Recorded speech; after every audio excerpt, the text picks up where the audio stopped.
আমরা এই সরল অঙ্কটা করব 12/2 গুণ 3। আমরা জানি এই ধরনের সরল অঙ্কের মধ্যে আগে ব্র্যাকেটের কাজ করতে হয়। তাহলে আমরা 12টা হুবহু রেখে দিব, 12 ভাগ ব্র্যাকেটের কাজ করব। তাহলে কি হবে? 3 দ্বিগুণা 6। এখন আমরা ভাগ করে দিব।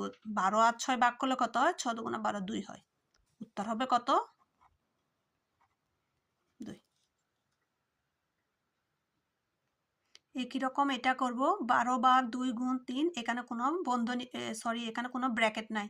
তাহলে বন্ধনী যদি না থাকে তাহলে এই ধরনের থাকলে আগে আমাদের করতে হবে ভাগের কাজ। তাহলে কি হবে? 6 দুগুণে 12, 12-র সাথে 2 ভাগ করলে কত হয়? 6। তারপরে গুণ, তাহলে 3 6 18।